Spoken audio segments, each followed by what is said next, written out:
Bonjour.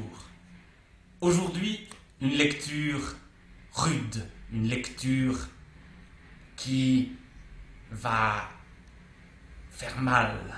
Il s'agit de Rapport aux bêtes de Noël Revat.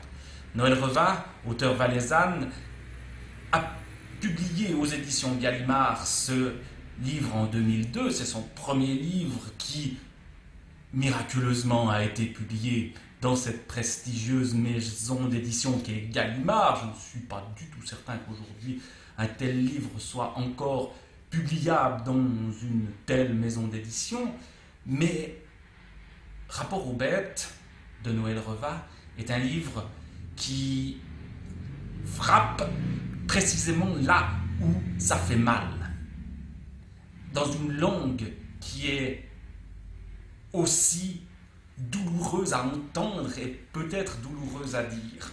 Ça raconte l'histoire d'un homme fruste, d'un homme rude, d'un homme qui méprise les femmes et en particulier sa femme qu'il affuble du nom de vulve, donc qui réduit sa femme à un objet sexuel qui d'ailleurs ne l'attire pas tant que ça, et qui travaille dans une ferme et n'a d'intérêt que pour ses vaches. Mais cet homme dont on entend la voix pénible à entendre va petit à petit être effleuré par la délicatesse d'un ouvrier portugais qui vient changer un peu les choses dans cet univers sauvage dans lequel il évolue. Je vais simplement lire un passage pour essayer de rendre cette langue qui ne parvient pas à exprimer les choses, les sentiments, les subtilités de cette langue qui griffe les oreilles et qui griffera peut-être aussi ma bouche. Je vais quand même essayer de l'affronter. C'est le chapitre 7. Vulve, elle entre. Elle me voit pas dans la poussière et dans les vaches qui font meuh et qui remuent dans la paille. Toutes ces vaches, je les connais et je sais leur nom par cœur. Je peux dire quand elles sont nées, quelles ont été les maladies et le nom de la mère. J'ai eu toujours la mémoire et je me souviens de loin des événements où vulve, elle ne peut pas se reconnaître. Tellement elle a une petite tête. C'est un jeu que j'aime bien faire. Faire rappeler à vulve ce qui s'est passé tel jour ou l'autre. Et lui faire démonstration qu'elle sait rien et qu'elle nage en pleine buée. Et vulve, tu te rappelles la fois où un petit est tombé dans la fontaine? Vulve, elle fait sa tête de bête qui ne se souvient pas de la veille. Et quand tu as mis le rouge, là, vulve, ça la dépasse. Ça dépasse son entendement. Et le jour que la douce, elle a fait le petit, tu te souviens? Mais vulve se souvient de rien. En 1989, le dimanche, je me rappelle comme si c'est hier. Et quand je dis comme ça précis, elle me contemple avec la stupéfaction, car non seulement je la domine avec mon corps, mais aussi avec la tête. Et chez les hommes, et aussi chez les bonnes femmes, c'est le principal, il a dit Georges, parce qu'on est plus haut que des bêtes. Les vaches, vulve, elle n'a jamais pu savoir comment faire pour les connaître. Au début, elle a dit le nom, mais elle s'est tout le temps trompée. Et elle disait la brunette à la fleur et Louise à la jasmine. Les vaches, elles en ont eu marre. Elles se sont fâchées et elles ont pris de l'ombre contre la vulve. Quand elle passe, elle lui lance des meuglés en venant contre, et vulve a peur. Au lieu que si elle prenait un gros bout de bois qui traîne et qu'elle faisait peur elle-même en tapant dans la tétine, comme de naissance savent les petits déjà faire, elle aurait plus de frayeur, parce qu'elle verrait comme elles s'en vont à toute allure, comme des trouillardes, et que ce sont que des grosses plaines de foin et d'herbe qu'on bourre pour les transformer en crème. Georges, lui, sait faire avec les vaches. Il a un truc. Il parle un peu et elles arrivent. Elles viennent se frotter, gentilles, elles viennent lécher dans la main, même sans le sel. Ça énerve même comme il arrive à les avoir. Rien qu'à siffler, elles se ramènent et on dirait presque contentes. Et si j'appelle, elles tournent même pas une oreille. Moi, ça me fait ni chaud ni froid, j'ai pas la jalousie.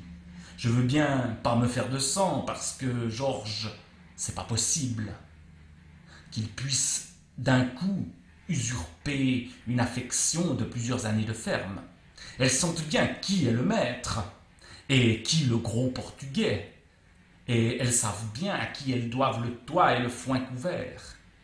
La nouveauté peut leur faire tourner la tête quand elles voient le gars carré qui leur siffle. Et elles courent contre parce qu'elles sont bêtes. Au lieu que si elles réfléchissent, elles verraient où est la tête et le patron et le chagrin qu'elles lui causent. Mais c'est toutes des femelles. Des fois, j'ai bien l'intention d'empêcher qu'elles se fassent prendre. Mais il faut pas se faire de bile, je me dis quand je pense, parce que Georges, dans quelque temps, il sera loin, et les vaches, elles oublieront et elles reviendront au maître pour chercher leur affection. Georges, une fois, il a essayé d'apprendre les vaches à vulve. Moi, ça m'a presque fait rire quand le soir, il est venu dans la cuisine, quand les petits sont au lit et que je prends la prune et que Vulve, elle passe la brosse. Il s'est assis et il a dit, demain, j'apprends les vaches à vulva. C'est drôle, comme il appelle vulve. Il dit vulva.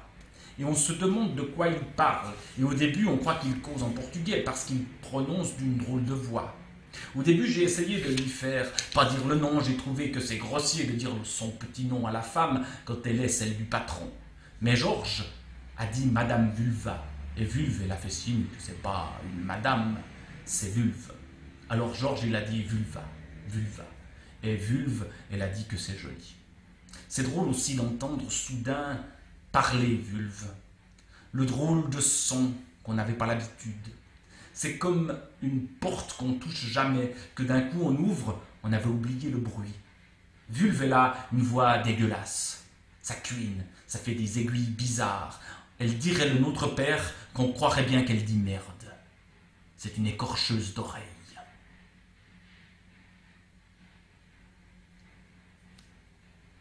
Il y a dans la manière dont ce narrateur, qui est le seul narrateur de tout ce roman, s'exprime, quelque chose qui écorche vraiment aussi les oreilles.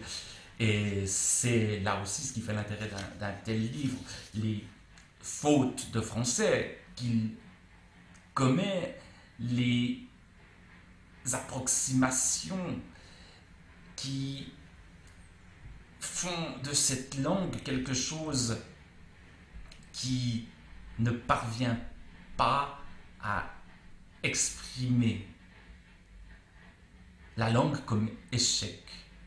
Voilà peut-être ce que c'est que ce rapport aux bêtes.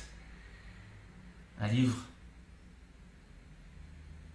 à lire parce qu'il échoue précisément.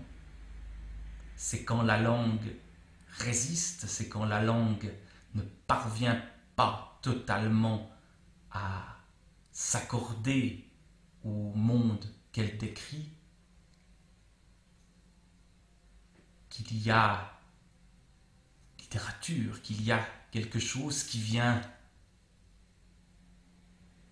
perturber la langue fluide, bien rodée, dont on nous abreuve et dont nous sommes les vaches à l'abreuvoir. Rapport aux bêtes. Qui est la bête? Qui est l'homme? Qui est la femme?